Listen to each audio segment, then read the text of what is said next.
आज हमारा session number 4 है। इस सेशन के अंदर हम लोग एड्स मैनेजर को कवर करेंगे कि एड्स मैनेजर के अंदर आपके पास कौन कौन से टूल्स अवेलेबल हैं, इसका इंटरफेस कैसा है, यहाँ पर क्या हो सकता है क्या नहीं हो सकता। आसान अल्फाज के अंदर मेटा मार्केटिंग के अंदर क्या क्या पॉसिबिलिटीज़ हैं, वो सारी पॉसिबिलिटीज़ को कवर करेंगे। यानी मेटा एड्स को यूज़ करते हुए जो जो काम हो सकते हैं आपके, वो काम हम डिस्कस करेंगे। किसी चीज़ की डिटेल में नहीं जाएंगे क्योंकि हर चीज़ के ऊपर आगे डेडिकेटेड वीडियोस होंगी। अब जैसे अगर मैं आपको ऑटोमेटेड रूल्स समझा रहा हूँ तो उसके ऊपर अलग एक वीडियो आएगी आगे इसी सेशन के अंदर। तो अभी इस वीडियो का जो मकसद है वो ये है कि आपको जो नज़र आ रहा है ना स्क्रीन के ऊपर, या जितने टूल्स आपको यहाँ नज़र आ रहे हैं, या फिर मेटा मार्केटिंग के अंदर जितनी भी पॉसिबिलिटीज़ हैं, वो सब हम कवर कर लें और सीख लें उसको। तो इसको आप एक ओवरव्यू वीडियो समझ सकते हैं कि हर चीज का आपको एक ओवरव्यू मिल जाएगा। यानी अगर इस वीडियो को आप कंप्लीट देख लेते हैं तो अगर आप किसी इंटरव्यू में जाके बैठते हैं तो वो आप इंटरव्यू बहुत आसानी से क्रैक कर पाएंगे। यानी कि आपको हर सवाल का जवाब आता हो, डिटेल में नहीं तो एटलीस्ट आप उसको कुछ ना कुछ जवाब तो दे ही सकेंगे। तो इसको बड़ा ध्यान से समझिएगा। अच्छा, ये मेरी पर्सनल प्रोफाइल यहाँ पे खुली हुई है। अब मुझे एड्स मैनेजर के अंदर जाना है तो उसके लिए मेरे पास दो रास्ते हैं। या तो मैं यहाँ सी मोर के ऊपर क्लिक किया मैंने और एड्स मैनेजर के ऊपर क्लिक कर सकता हूँ यहाँ से मैं, या फिर मैं यहाँ से ये जो बॉक्स आपको नज़र आ रहा है यहाँ पर मैं इसको नीचे स्क्रॉल करके एड्स मैनेजर के ऊपर जा सकता हूँ। तो एड्स मैनेजर में जाने के ये दो तरीके आपके सामने हैं। तो मैं एड्स मैनेजर में आ जाता हूँ। तो जैसे ही मैं एड्स मैनेजर के अंदर आया हूँ तो ये जो मेरी पर्सनल प्रोफाइल है उसके साथ मुझे एक बिल्ट इन एड अकाउंट मिलता है। यानी कि फेसबुक के ऊपर जितनी भी प्रोफाइल्स बनती हैं ऑटोमेटिकली उन प्रोफाइल्स के साथ एक ऐड अकाउंट बन जाता है जिसको आप पर्सनल ऐड अकाउंट कहते हैं। अब जैसे ये एक प्रोफाइल है, इसके साथ ये एक पर्सनल ऐड अकाउंट है कि जो अमूमन उस प्रोफाइल के नाम के हिसाब से ही होता है। जैसे जो प्रोफाइल का नाम होता है वही उस पर्सनल ऐड अकाउंट का नाम होता है, वरना ऐसा भी होता है कि ऐड अकाउंट के नाम की जगह ऐड अकाउंट का नंबर लिखा हो। तो ऊपर जो ये आपको बोल्ड के अंदर नजर आ रहा है ब्लैक में, ये ऐड अकाउंट का नाम है। और ये किस प्रोफाइल के साथ एसोसिएटेड है वो प्रोफाइल आपको यहां नजर आ रही है। तो ये एच अली नाम की प्रोफाइल का पर्सनल ऐड अकाउंट है। उसके बाद आता है आपका बिजनेस पोर्टफोलियो। यहाँ पर ये आपको 45 ऐड अकाउंट्स नजर आ रहे हैं। तो पर्सनल ऐड अकाउंट एक ही होता है। बिजनेस पोर्टफोलियो की तरफ आप जब जाते हैं तो आपको मल्टीपल ऐड अकाउंट्स के ऑप्शन मिलते हैं और भी साथ साथ आपको बहुत कुछ मिलता है कि जो आपको पर्सनल ऐड अकाउंट के ऊपर आप नहीं कर सकते। बहुत सारी लिमिटेशंस होती हैं पर्सनल ऐड अकाउंट के ऊपर। तो आपको जब भी काम करना है आपको बिजनेस पोर्टफोलियो के ऊपर ही काम करना है। तो इसको अभी हम डिस्कस करेंगे जब बिजनेस मैनेजर हम कवर कर रहे होंगे तो उसके अंदर ये सारी चीज़ें डिटेल के अंदर आएंगी।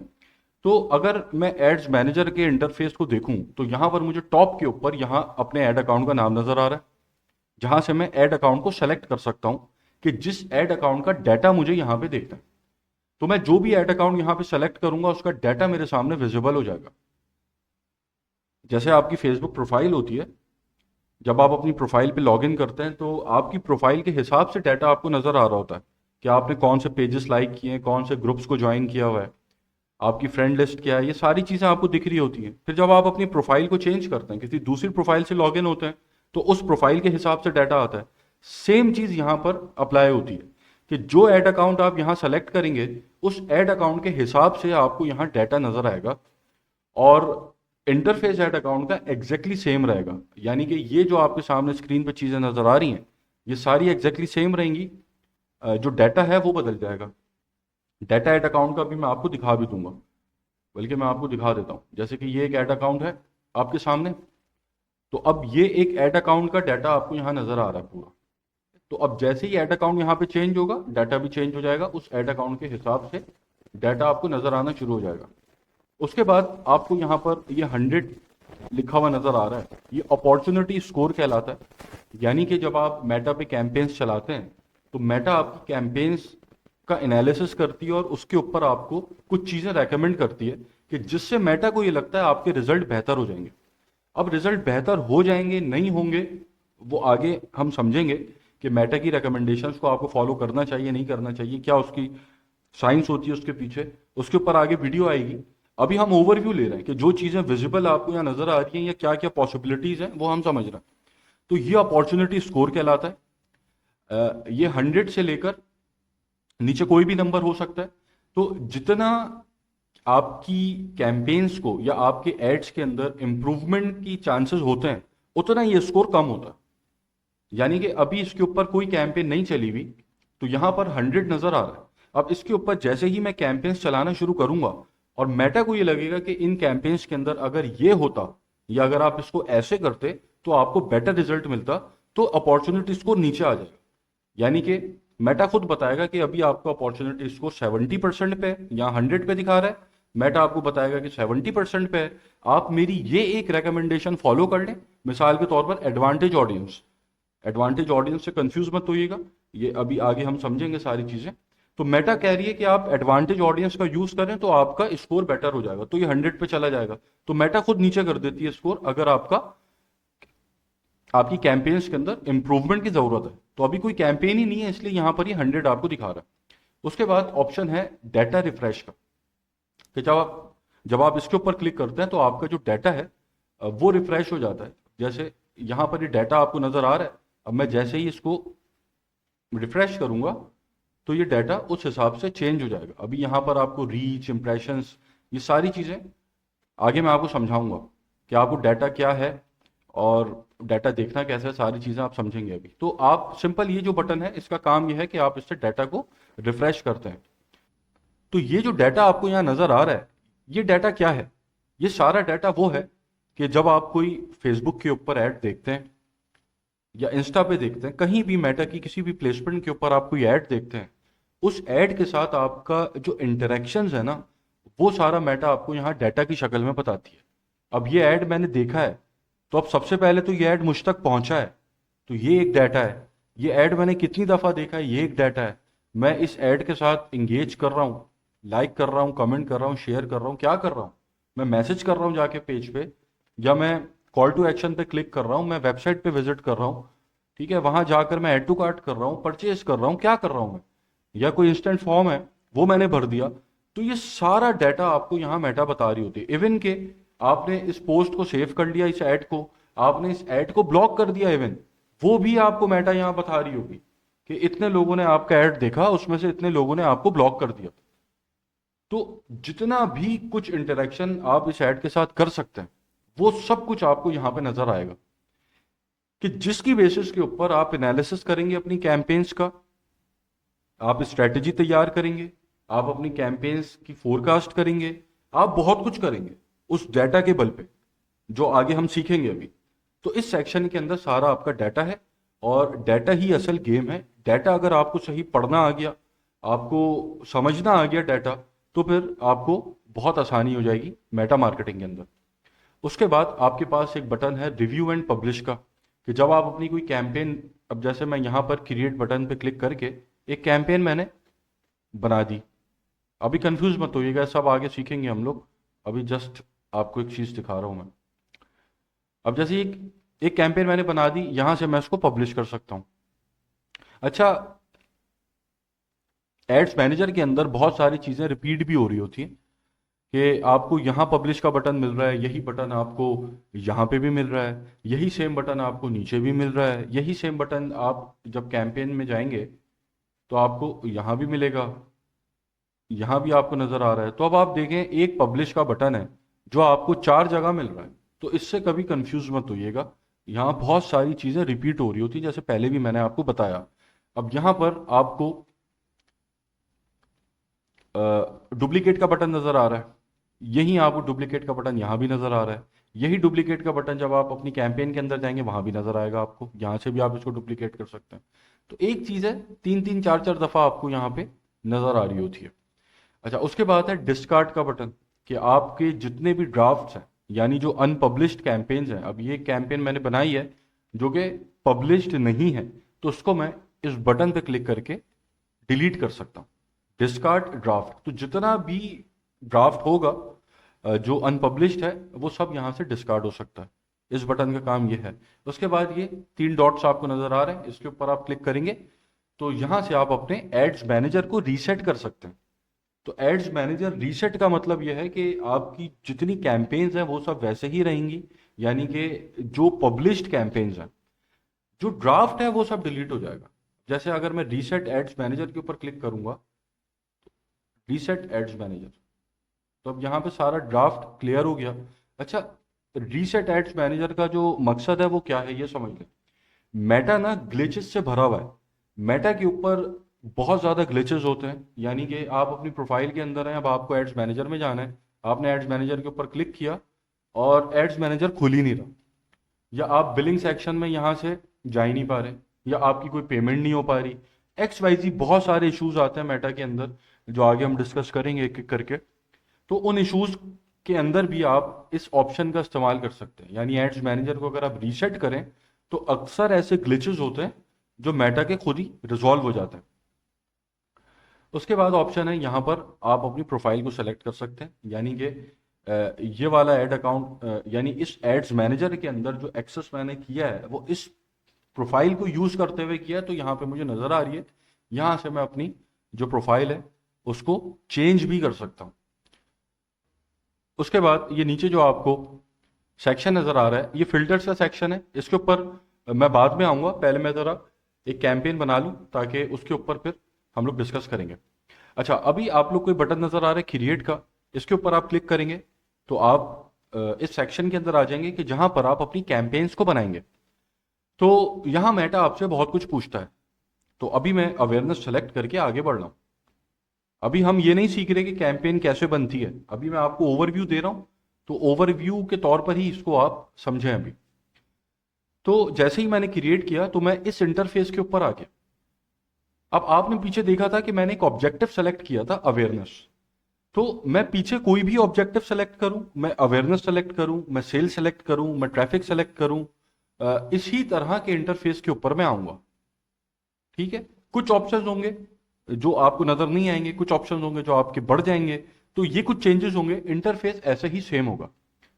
तो अब ये आपके सामने आपको सबसे पहले ये 3 टैब्स नजर आ रहे हैं, जिसके ऊपर कैंपेन लिखा है एक के ऊपर, उसके बाद दूसरे टैब के अंदर आऊंगा एडसेट लिखा है, उसके बाद तीसरे टैब के अंदर आऊंगा तो ऐड लिखा है। अब यहां पर आपने एक चीज देखी कि पहले आपको जो कैंपेन वाला टैब है वो सबसे बड़ा है, उसके बाद जो एडसेट वाला टैब है वो उससे छोटा है, और फिर एडसेट के बाद जो ऐड वाला टैब है वो उससे भी छोटा है। इसका मतलब क्या है कि इस कैंपेन के अंदर एक एडसेट मौजूद है और इस एडसेट के अंदर एक ऐड मौजूद है। समझे बात, इसलिए इनकी साइजिंग में आपको फर्क यहां पे मेटा ने खुद मेंशन किया हुआ है ताकि आप कंफ्यूज ना हो। अच्छा, तो अब जब भी आप कोई कैंपेन क्रिएट करते हैं तो मेटा आपको ऑटोमेटिकली ये 3 टैब्स दे देती है। अब ये जो 3 टैब्स मेटा ने आपको दिए हैं, इसके अंदर मेटा आपसे कुछ चीजें पूछती है कि जिसकी बेसिस के ऊपर आपका एक ऐड तैयार होकर एक फेसबुक यूजर के सामने आता है। अब ये ऐड अगर मेरी न्यूज फीड के ऊपर आया है यहां पे, तो इस एडवर्टाइजर ने इन 3 स्टेजेस के ऊपर मेटा को कुछ इंफॉर्मेशन दी है, मेटा के साथ कुछ सेटिंग्स के अंदर छेड़छाड़ किया है कि जिसकी बेसिस पर ये ऐड मेरे सामने इस तरह अपेयर हुआ। तो सबसे पहले कैंपेन लेवल है, ये 3 लेवल्स आप इसको कहते हैं। कैंपेन लेवल, इसको मैं नाम दे देता हूं लेवल 1। लेवल 1, इस लेवल 1 के अंदर मेटा आपसे क्या पूछती है कि आप मेटा पे ऐड क्यों चलाना चाहते हैं, वाई। इस वाई का जवाब आप मेटा को देते हैं ऑब्जेक्टिव सिलेक्शन की सूरत में। जैसे अभी जो हमने ऑब्जेक्टिव सेलेक्ट किया था, तो हम मेटा को ही बता रहे हैं कि हम मेटा पे ऐड क्यों चलाना चाहते हैं। अब ये एडवर्टाइजर का जब मैंने ऐड देखा है, तो अब इस ऐड के अंदर मैं इसके कॉल टू एक्शन पे क्लिक करके इसकी ये चप्पल परचेज कर लूंगा जाके। तो इस एडवर्टाइजर ने मेटा को आगे बताया होगा कि मुझे सेल्स चाहिए, ऑब्जेक्टिव के अंदर मेटा को सेल्स बताया होगा इसने। तो ये आपका लेवल 1 है कि जहां आप मेटा को बताते हैं कि आप मेटा पे ऐड क्यों चलाना चाहते हैं, क्या आपको सेल्स चाहिए, क्या आपको अपनी ऐप को प्रमोट करना है, क्या आपको लीड जनरेट करनी है, क्या आपको एंगेजमेंट चाहिए, ट्रैफिक चाहिए।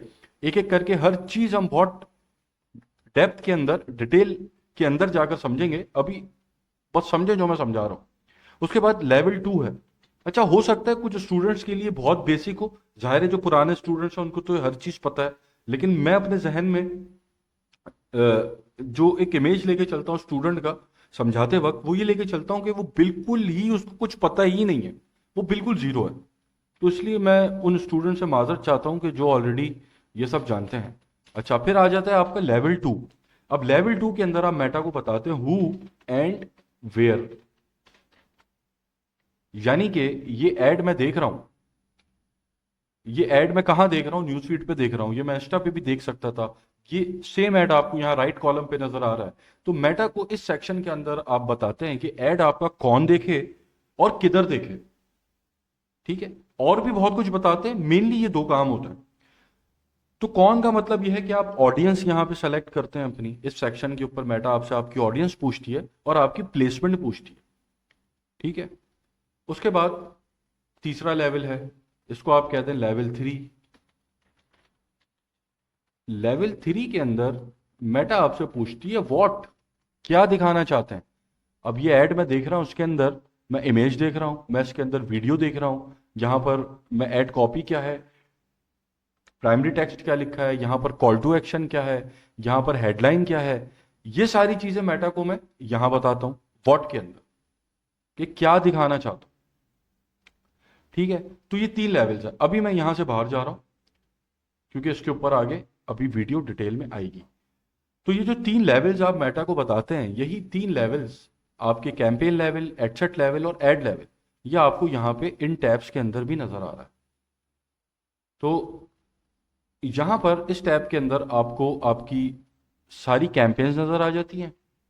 एडसेट के अंदर आप जाएंगे, इस टैब में जाएंगे, सारे एडसेट नजर आ जाएंगे, और ऐड के अंदर जाएंगे तो सारे एड्स नजर आ जाएंगे। तो आपको अगर किसी स्पेसिफिक कैंपेन का एडसेट देखना है, ऐड देखना है, क्योंकि मैंने आपको बताया था अभी कि कैंपेन है उसके अंदर एडसेट है, फिर एडसेट है उसके अंदर ऐड है। तो ये आप समझे डब्बे में डब्बा है, ये एक डब्बा, ये सबसे बड़ा डब्बा, उसके अंदर ये छोटा डब्बा, और इसके अंदर एक और छोटा डब्बा। तो आप सबसे पहले कैंपेन को सेलेक्ट करेंगे तो फिर आपको उसका डाटा दिखेगा, वरना सब एक साथ दिखेगा आपको। तो यहां मैं इसको सेलेक्ट करूंगा तो इस कैंपेन के अंदर जितने एडसेट्स होंगे वो मुझे नजर आ जाएंगे। तो अब यहां पर जो एडसेट्स हैं वो मल्टीपल हो सकते हैं, यानी कैंपेन तो एक है, कैंपेन एक रहेगी, लेकिन उसके अंदर जो डब्बे हैं वो मल्टीपल डब्बे हो सकते हैं, यानी मल्टीपल एडसेट्स हो सकते हैं, और हर एडसेट के अंदर मल्टीपल एड्स हो सकते हैं। अब मैं जैसे ये कैंपेन मैंने यहाँ पे सेलेक्ट की, तो यहाँ पर इसका ये एडसेट है, अब मैं इसको डुप्लीकेट कर सकता हूँ।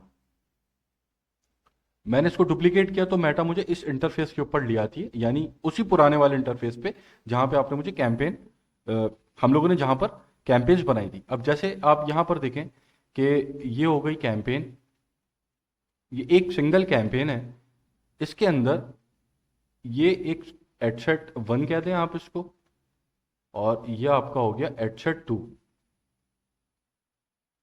ये आपका हो गया एडसेट टू। तो एक कैंपेन है, इसके अंदर मैंने दो एडसेट बना लिए। ऐसे मैं इसके अंदर मल्टीपल और भी एडसेट बना सकता हूं, और हर एडसेट के अंदर मैं मल्टीपल एड्स भी बना सकता हूं। अब जैसे एडसेट टू के अंदर एड वन और एड टू। तो अब इस कैंपेन के अंदर एक कैंपेन है, एक एडसेट है, दो एडसेट हैं, एक एडसेट के अंदर एक ही ऐड है, दूसरे एडसेट के अंदर दो ऐड हैं, ये बहुत ज्यादा मल्टीपल एड्स हो सकते हैं। तो ये स्ट्रक्चरिंग बोलते हैं, इसको बोलते हैं कैंपेन की स्ट्रक्चरिंग। सही स्ट्रक्चरिंग क्या है ये सब हम आगे सीखेंगे। तो ये एडसेट्स आपके और एड्स जो हैं ये मल्टीपल भी हो सकते हैं। ठीक हो गया। उसके बाद अब आप आ जाएं फिल्टर्स के ऊपर, जो मैं आपको कह रहा था कि फिल्टर्स हम डिस्कस करेंगे। अच्छा, मैं पहले इसको और डुप्लीकेट कर लूं। यहां पर मैंने दो कैंपेन्स बना ली, एक का नाम है कैंपेन और एक का नाम है कैंपेन कॉपी। ठीक है, तो जो फिल्टर वाला ऑप्शन है ये आपको कब इस्तेमाल करना है, या आप कर सकते हैं कि या तो जब आपकी नंबर ऑफ एड्स बहुत ज़्यादा है, नंबर ऑफ कैंपेन्स आपकी बहुत ज़्यादा है, ठीक है, बहुत ज़्यादा कैंपेन्स आप चला रहे हैं, तो आप चाहते हैं कि मैं सिर्फ उन कैंपेन्स को मुझे देखना है कि जिन कैंपेन्स के ऊपर स्पेसिफिक ये फिल्टर हो, तो वो आपके सामने आ जाए, आपको ढूंढना ना पड़े। या फिर आप एक क्लीन व्यू चाहते हैं, बहुत ज़्यादा आपके पास डाटा है और आप चाहते हैं कि बस मैं क्लीन व्यू मुझे मिले, जो मुझे एनालिसिस करना है वही कैंपेन मेरे सामने हो, तो आप फिल्टर का यूज़ कर सकते हैं। अच्छा, यहाँ कुछ फिल्टर्स हैं जो आपको मेटा ने खुद बना के दिए, प्री बिल्ट हैं वो, वरना आप यही सेम फिल्टर्स जाके यहाँ से खुद भी बना सकते हैं क्रिएट व्यू के ऊपर क्लिक करके। तो इसको भी अभी हम देखेंगे, इसके ऊपर भी हम फिल्टर्स बनाएंगे। तो अभी जो सबसे पहला फिल्टर आपका प्री सेलेक्ट हुआ हुआ होगा जैसे ही आप एड्स मैनेजर में लैंड होंगे, वो है ऑल एड्स का। यानी कि इसके अंदर जब आप ये सेलेक्ट हुआ हुआ है तो उसके अंदर आपके सारे एड्स आ जाएंगे। यानी जो पब्लिश्ड आपकी कैंपेन्स हैं वो भी आ जाएंगी, जो ड्राफ्ट है जैसे ये दो ड्राफ्ट के अंदर हैं ये भी आ जाएंगी, डिलीवर्ड कैंपेन्स भी आ जाएंगी, ठीक है, और आपकी जो अनडिलीवर्ड कैंपेन्स है वो भी आ जाएंगी, सारी कैंपेन्स सारा डाटा आएगा। उसके बाद दूसरा फिल्टर है हेड डिलीवरी। अब जैसे ही मैंने हेड डिलीवरी के ऊपर क्लिक किया सारी कैंपेन्स गायब हो गई जो ड्राफ्ट के अंदर थी। क्यों? क्योंकि ये फिल्टर क्या है कि अगर इंप्रेशन 0 से बड़ा है तो आपको वो कैंपेन यहां शो होगी।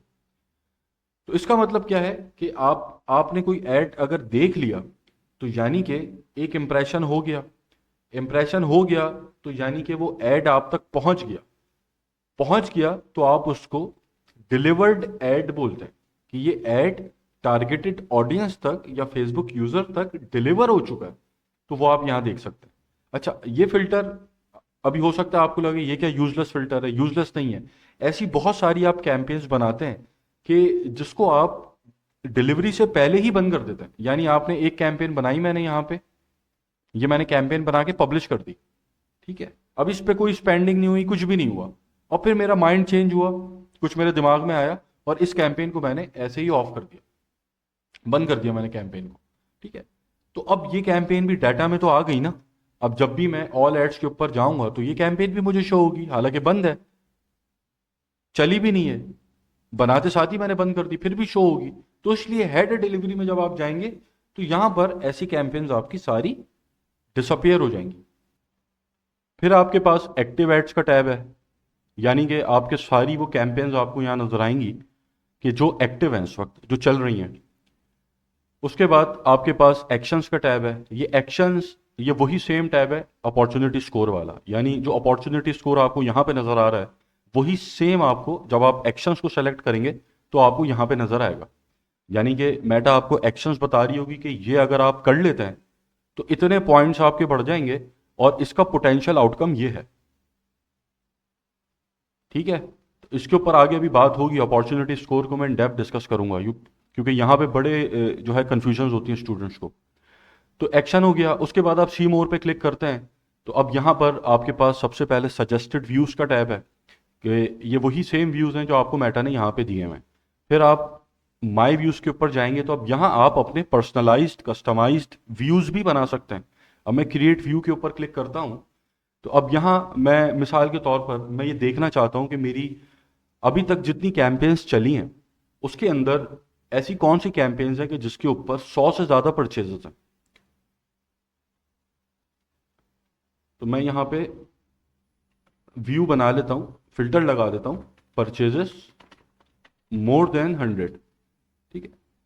अब जैसे मुझे एनालिसिस करना है, मुझे देखना है कि यार पिछले साल मेरी कौन सी सक्सेसफुल कैंपेन्स थी, कौन से ऐसे एड्स थे कि जो विनर्स थे मेरे, कौन से ऐसे एड्स के ऊपर मुझे सीपीआर बहुत अच्छा मिला था यानी कॉस्ट पर रिजल्ट बहुत अच्छा मिला था, कौन से ऐसे एड्स थे कि जिसके ऊपर परचेजेस सबसे ज़्यादा थी, या मैं सिर्फ उन कैंपेन्स को देखना चाहता हूँ कि जिन पे 100 से ज़्यादा परचेजेस थी ताकि मैं एनालिसिस कर सकूँ। तो अब यहाँ पर मैंने इसको नाम दे दिया परचेजेस मोर देन 100। और अब मैं फिल्टर्स के अंदर आऊँगा सीधा, यहाँ पर आप इसको डिस्क्रिप्शन भी दे सकते हैं, एक्सेस भी यहाँ पर आप शेयर कर सकते हैं कि आप ये व्यू जो है ये आप किसी दूसरे ऐड अकाउंट के साथ भी इस एक्सेस को शेयर कर सकते हैं। अच्छा, ये शेयरिंग जो होती है ये सब हम बिजनेस सेटिंग्स के अंदर जाकर मैं आपको सिखाऊंगा, तो अभी आप इसको ओनली यू समझें कि अभी हम अपने सिर्फ अपने लिए ये व्यू देखना चाहते हैं। फिर फिल्टर्स के अंदर आ जाएं तो यहाँ से मैं इस फिल्टर को रिमूव कर देता हूँ। तो अब यहाँ मैं ऐड फिल्टर पे क्लिक करूंगा और ऐड फिल्टर के ऊपर क्लिक करने के बाद अब यहाँ आप फिल्टर्स को सर्च कर सकते हैं। तो बहुत ज़्यादा बहुत सारे फिल्टर्स आपको यहाँ पे नज़र आ रहे हैं, यानी कि जो एक ऐड के साथ जो भी कस्टमर की इंटरेक्शंस हैं वो सब आप यानी जो डाटा आप यहाँ पे देख रहे थे वो सारा डाटा आपको यहाँ पे नज़र आ रहा होता है, ठीक है। तो मैं यहाँ पर सिंपली सर्च कर लेता हूँ टाइम बचाने के लिए परचेज। तो अब जैसे ही परचेज मैंने सेलेक्ट किया तो अब यहाँ मुझे ये बता रहा है कि परचेजेस कैंपेन, इसके ऊपर मैंने इसको मैंने सेलेक्ट किया और यहाँ अब मुझे 4 ऑप्शंस देगा कि purchase greater, less than, is between, is not between. तो मुझे चाहिए 100 से ज़्यादा ऐसी कैंपेन जिस पे 100 से ज़्यादा परचेजेस हैं। तो मैं यहाँ पे 100 सेलेक्ट करूँगा और इसको अप्लाई कर दूंगा। अगर मैं चाहता हूँ कि मुझे एक रेंज चाहिए कि 100 से 200 के दरमियान जो परचेजेस हैं वो मैं सेलेक्ट कर सकता हूँ, या फिर लेस देन भी मैं यूज़ कर सकता हूँ कि ऐसी कैंपेन्स के जिसके ऊपर 100 से कम परचेजेस हैं। ठीक है, तो अभी मैं ग्रेटर देन के ऊपर जा रहा हूँ और यहाँ मैं इसको अप्लाई कर देता हूँ। अप्लाई करने के बाद सेव कर देता हूँ। तो अब जैसे ही मैंने इसको सेव किया तो यहाँ पर ये फिल्टर अपीयर हो गया। तो अब जब भी मैं इस फिल्टर के ऊपर क्लिक करूँगा तो अब मेरे सामने वो सारी कैंपेन्स आ जाएंगी कि जिन कैंपेन्स के ऊपर 100 से ज़्यादा परचेज आई हुई है। अब मैं इसके अंदर और भी बहुत सारे फिल्टर्स को लगा सकता हूँ। ऐसे मैं इसको अगर एडिट करूँ तो अब यहाँ पर कैंपेन परचेजेस के साथ मैं कन्वर्जन वैल्यू भी बता सकता हूँ, बहुत कुछ आगे बता सकता हूँ। तो अभी मैं यहाँ पे ये कन्वर्जन वैल्यू वगैरह नहीं आपको बता रहा ताकि आपको कन्फ्यूजन हो जाएगी। तो अभी डाटा जब हम देखना सीखेंगे, एक एक मैट्रिक को जब हम समझेंगे तो ये फिर चीज़ें बहुत ईजी हो जाएंगी। यानी अब आपको इतना समझ आ गया ना कि फ़िल्टर मुझे इस तरह लगाना है। तो अब आप फिर जब ये डाटा पढ़ना सीख जाएंगे तो फिर आप जब फिल्टर्स के अंदर आएंगे तो ये सारे जो भी चीज़ें आपको यहाँ नज़र आ रही हैं वो सब आपको फिर पता होगा कि क्या है। अब जैसे ये मैं कॉलम के अंदर जाता हूँ और कॉलम के अंदर अब ये 3 आपको यहाँ पर चीज़ें नज़र आ रही हैं ऐड रेलेवेंस के अंदर। अब कॉलम अभी तक मैंने कवर नहीं किए लेकिन आपको फिर भी पता है कन्वर्जन रेट रैंकिंग क्या है, क्वालिटी रैंकिंग क्या है और एंगेजमेंट रेट रैंकिंग क्या है, क्योंकि ये हम पीछे सीख चुके हैं। तो ऐसे ही बहुत सारी चीज़ें अभी जैसे जैसे हम आगे बढ़ेंगे आप सीखते चले जाएंगे। तो फिर जब हम डाटा के ऊपर आएंगे ना, जब मैं डिस्कस करूंगा कॉलम्स को, तो फिर आपको पहले से बहुत कुछ पता होगा कि जैसे अभी आपको ये एड रेलेवेंस वाले जो 3 रैंकिंग्स हैं ये जैसा भी आपको पता है, जबकि मैंने बताया नहीं है, कॉलम मैंने डिस्कस किया नहीं है। ठीक हो गया। उसके बाद आपके पास ये सेव्ड का ऑप्शन है, फिर यहां पर ये आप इसके ऊपर व्यू को एडिट भी कर सकते हैं। यानी मैं यहाँ पे जो सेलेक्ट करूंगा उसको मैं इस सेटिंग्स के ऊपर क्लिक करके एडिट डायरेक्टली भी कर सकता हूँ, वरना मैं सी मोर के ऊपर जाऊंगा तो यहाँ पे पेन का जो ऑप्शन नज़र आ रहा है इसके ऊपर क्लिक करके भी एडिट कर सकता हूँ। तो ये वाला ऑप्शन और ये वाला ऑप्शन बिल्कुल सेम है। समझ गए भाई। उसके बाद अगला आपके पास जो सेक्शन है वो सर्च का है। अब यहाँ पर आप कैंपेन को नाम से, आईडी से सर्च भी कर सकते हैं। अब जैसे मैं सर्च करता हूँ, यहाँ मेरी 2 कैंपेन्स हैं और एक कैंपेन के नाम के अंदर है कॉपी। तो मैं यहाँ सर्च करता हूँ कॉपी। ठीक है, अब जैसे ही कॉपी मैंने लिखूंगा तो अब यहाँ मुझे ये खुद ऑप्शन दे रहा है कि कैंपेन नेम के अंदर कॉपी हो या फिर एडसेट नेम के अंदर कॉपी हो या फिर ऐड नेम के अंदर कॉपी हो, क्योंकि ये नेमिंग तो आपने हर जगह कर दी है ना। अब आपकी ये कैंपेन थी तो आप कैंपेन को भी नाम देंगे, एडसेट को भी नाम देंगे, ऐड को भी नाम देंगे, ताकि आपको पता लगे कि कैंपेन किस लिए है, ये एडसेट किस लिए है, ये ऐड किस लिए है। ये हम जब कैंपेन बनाएंगे तो नेमिंग किस तरह करनी होती है वो सब हम सीखेंगे। तो अब यहाँ मैंने सर्च किया कॉपी कि भाई मुझे कैंपेन ऐसी वो कैंपेन ढूंढनी है कि जिसके नाम के अंदर कॉपी है। कैंपेन नेम को सर्च करूंगा। अब देखें, अभी तक यहाँ पे 2 कैंपेन्स थी, अब आपके पास सिर्फ एक कैंपेन नजर आ रही है जिसके अंदर कॉपी लिखा हुआ है। ठीक है, तो ये वाला जो बार है इसके अंदर हम सिंपली सर्च कर सकते हैं। इसको मैं यहाँ पे क्लियर कर देता हूँ। फिर उसके बाद आपके पास दूसरा सेक्शन है कैंपेन का, एडसेट का, एड्स का, ये मैं डिस्कस कर चुका हूँ। इसके साथ आपको एक यहाँ ऑप्शन नज़र आ रहा है डेट का, कि किस डेट के ऊपर आपको डाटा को देखना है। अब आपका डाटा बहुत ज़्यादा आपके पास डाटा है, अब आपको एनालिसिस करना है, तो मैक्सिमम के ऊपर तो आप यहाँ पे 3 साल का डाटा देख सकते हैं कि पिछले 3 साल के अंदर जितनी भी कैंपेन्स ने आपकी स्पेंडिंग की है वो आपको डाटा नज़र आ जाएगा। वरना आप टुडे के ऊपर देख सकते हैं कि आज का क्या रिपोर्ट है, आप येस्टरडे पे देख सकते हैं, आप यहाँ पे last month, this month, last week, this week, last 30 days, ये डिफरेंट ऑप्शंस आपको मिल रहे हैं। वरना आप कस्टम के ऊपर भी जाकर यहाँ से डेट सेलेक्ट कर सकते हैं कि मुझे जो अप्रैल 2026 का डाटा है वो मुझे दिखे। तो आपने यहाँ पे अप्रैल 2026 का डाटा खोल लिया। तो ये बहुत इंपॉर्टेंट है क्योंकि एनालिसिस के अंदर आपको ये सारी चीज़ें देखनी होती है। तो इसके ऊपर और मैं बात नहीं कर रहा, अभी जस्ट ये समझा रहा हूँ कि ये है क्या। फिर अगला टैब है आपका क्रिएट का बटन, आपको यहाँ नज़र आ रहा है, पब्लिश का बटन नज़र आ रहा है, डुप्लीकेट का नज़र आ रहा है। फिर अगर मैं कैंपेन को सेलेक्ट नहीं है, कोई कैंपेन सेलेक्टेड नहीं है, तो यहाँ पर ये दोनों बटन नज़र नहीं आएंगे, मुझे नज़र आएंगे यानी मैं इसको यूज़ नहीं कर सकता जब तक मैं सेलेक्ट ना करूँ।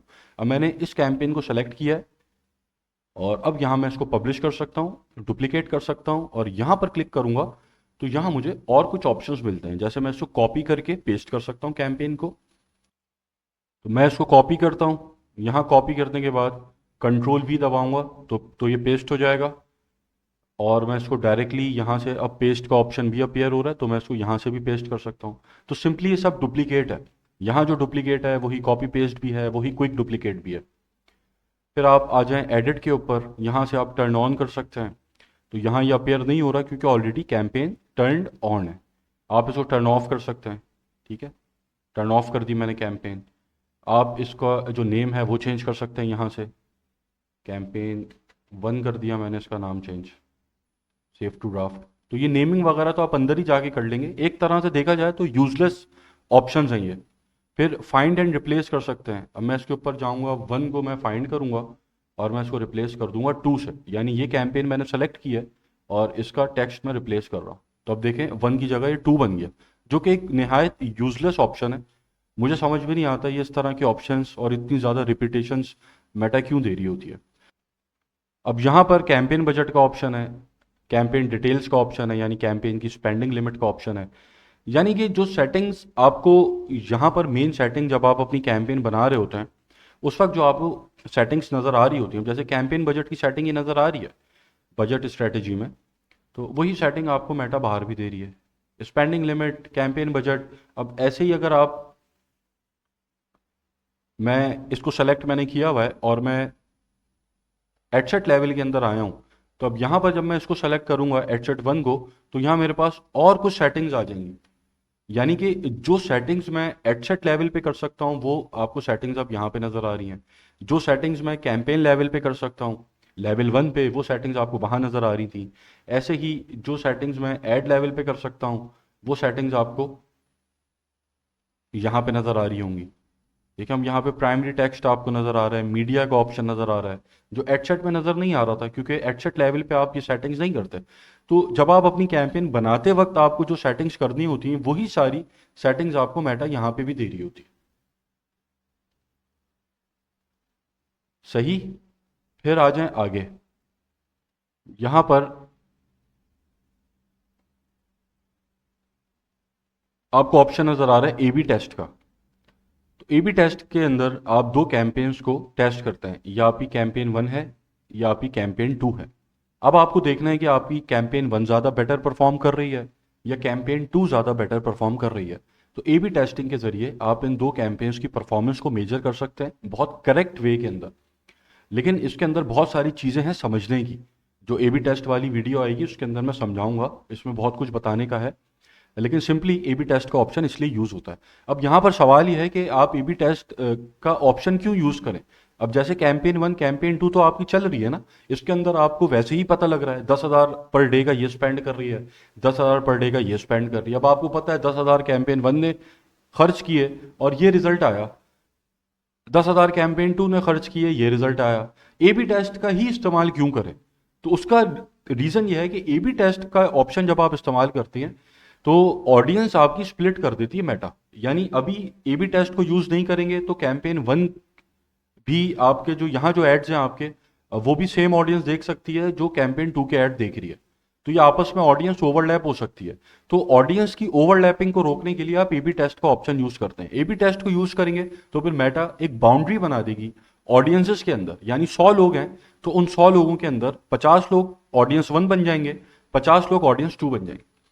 तो जो 50 लोग ऑडियंस 1 बने उसके अंदर आपकी कैंपेन 1 के एड्स जा रहे होंगे और जो ऑडियंस 2 बने 50 लोग उसके अंदर कैंपेन 2 के एड्स जा रहे होंगे। ठीक है, लेकिन इसके अंदर बड़े मसले हैं। ए बी टेस्ट के अंदर रिजल्ट आपको 100% एक्यूरेट नहीं मिलता। इसके ऊपर आगे हम बात करेंगे। तो ये ऑप्शन इसलिए है। फिर आप मोर के ऊपर आएंगे तो यहाँ पर आपको ऑटोमेटेड रूल्स का एक सेक्शन नजर आएगा कि जहाँ पर आप कुछ रूल्स की मदद से अपनी कैंपेन्स को ऑटोमेट कर सकते हैं। अब यहाँ पर मेरी कैंपेन 1 है, कैंपेन 2 है, इन दोनों के ऊपर मैंने 10-10 हज़ार पर डे की स्पेंडिंग की है।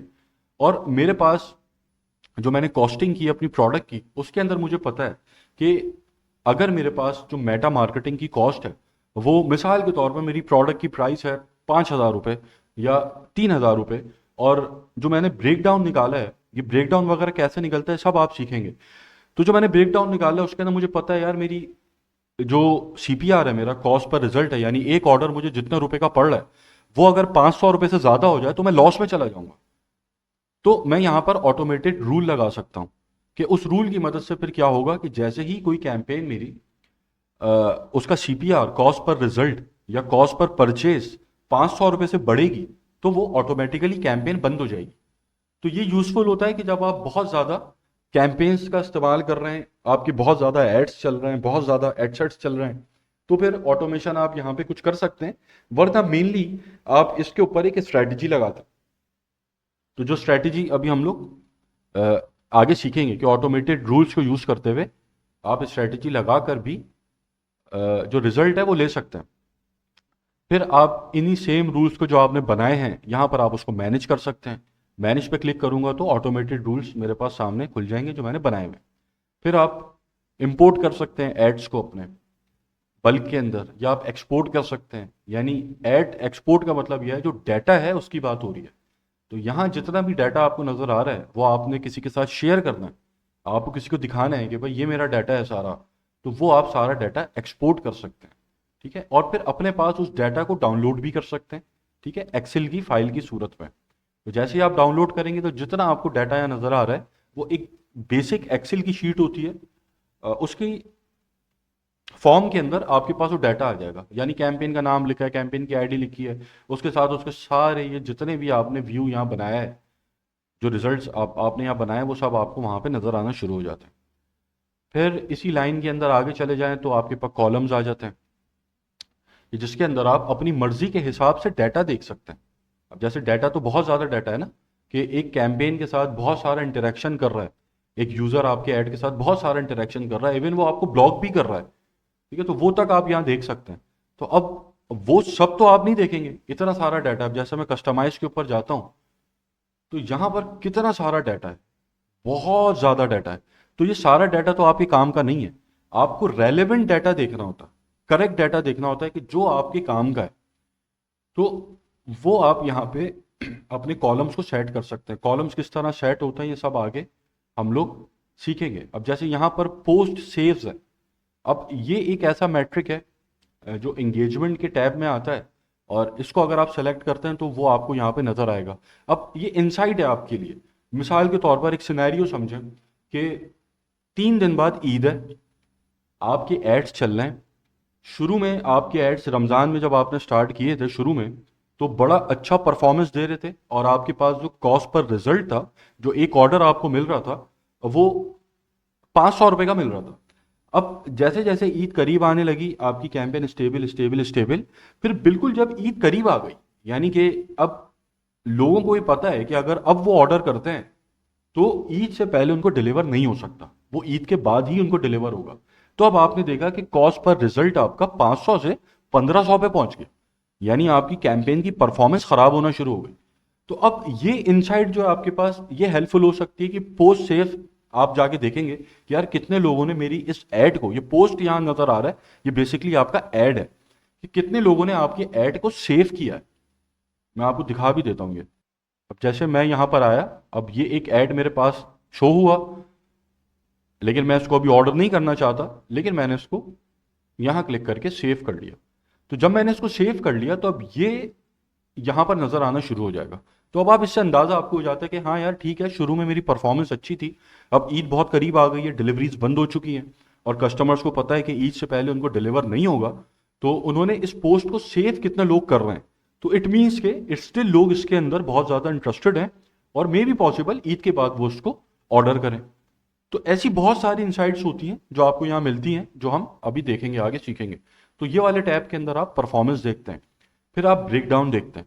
अच्छा, आपको जब मैं कैंपेन बनाना सिखा दूंगा ना, उसके बाद जब आप ब्रेक डाउन के अंदर आएंगे, आप परफॉर्मेंस वाले टैब के अंदर, सॉरी, कॉलम्स के अंदर आके इसको कस्टमाइज करेंगे चीज़ों को, तो और बेहतर अंदाज में आपको चीज़ें समझ में आएंगी। इसीलिए मैं अभी इसको कवर नहीं कर रहा, ऊपर ऊपर से चीज़ें बता रहा हूँ सर।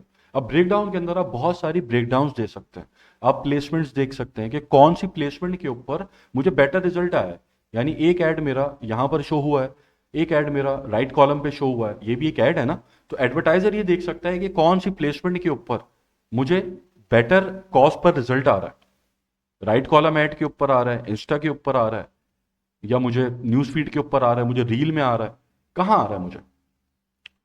तो यहां से आप ब्रेकडाउन देख सकते हैं। जब आप इसके ऊपर क्लिक करेंगे तो आपके पास सारी प्लेसमेंट्स आने शुरू हो जाएंगी कि किस प्लेसमेंट के ऊपर क्या रिजल्ट आया है।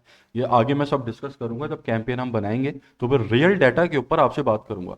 फिर इमेज, वीडियो, स्लाइड शो, ठीक है, ये डायनेमिक मीडिया होता है। यानी कि आप जब एक कैंपेन बना रहे होते हैं तो मेटा आपसे पूछती है कि आप एक क्रिएटिव बना रहे हैं, उसके साथ एक वीडियो आपने लगाई है, आप 3 वीडियो और लगा दें, या आपने एक इमेज लगाया है तो आप 5 इमेजेस और लगा दें, ठीक है।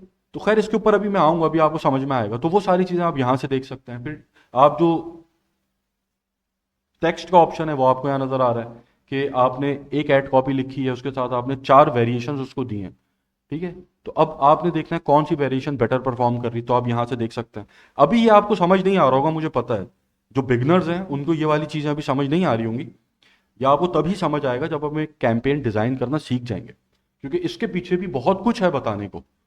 तो अभी आप सिर्फ ये समझ लें कि ये यहाँ पर क्यों है, ये ऑप्शन यहाँ क्यों है। तो time, demographic, geography, delivery, action, creative, ये सारी चीज़ें आपको यहाँ पे नज़र आती। फिर आ जाते हैं आपके पास एड रिपोर्टिंग का ऑप्शन है कि आप यहाँ पे रिपोर्ट्स को क्रिएट कर सकते हैं। यानी कि जो डाटा आपको यहाँ पे नज़र आ रहा है, उन तमाम डाटा को आप एक रिपोर्ट की शक्ल के अंदर मिसाल के तौर पर अपने क्लाइंट के साथ शेयर कर सकते हैं।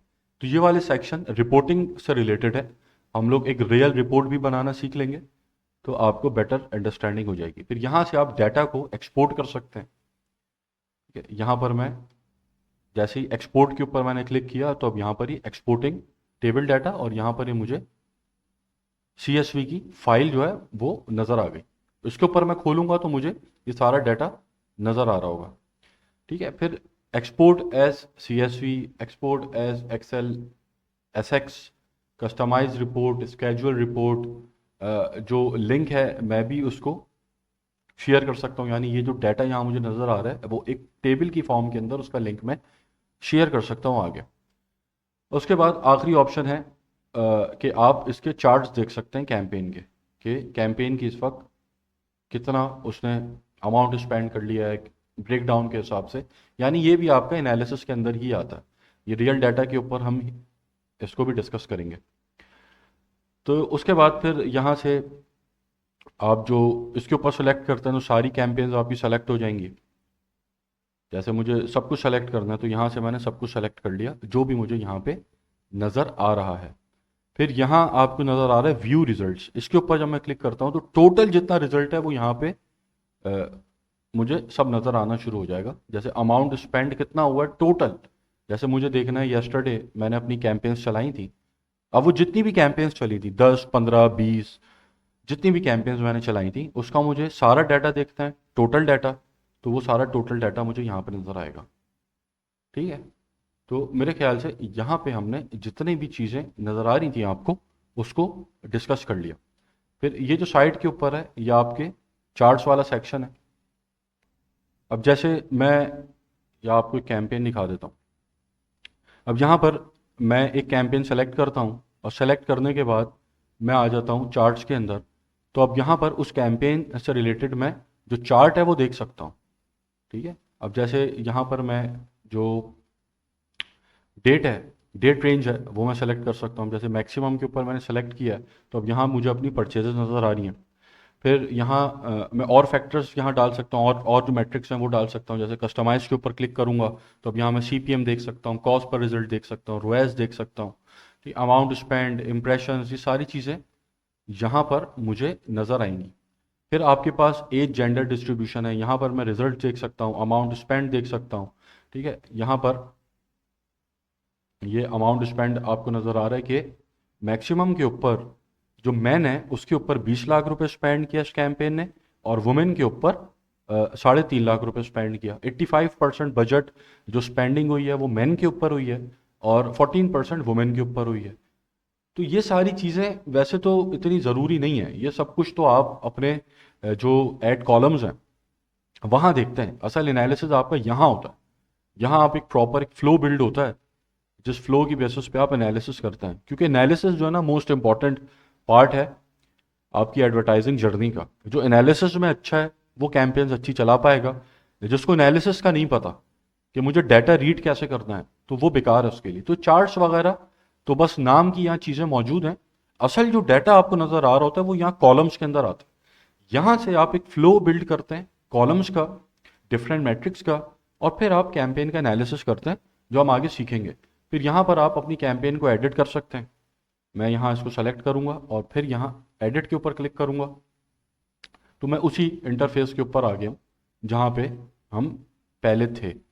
तो वही सेम एडिट है, जो एडिट आपको यहाँ नज़र आ रहा है, जो यहाँ नज़र आ रहा है, ये वही सेम एडिट है जो आपको यहाँ नज़र आ रहा है। ठीक है। फिर आप अपनी एडिट हिस्ट्री देख सकते हैं, कैंपेन के साथ आपने क्या क्या चीज़ें एडिट की हैं वो आप यहाँ पे आपको नज़र आ रही होती है।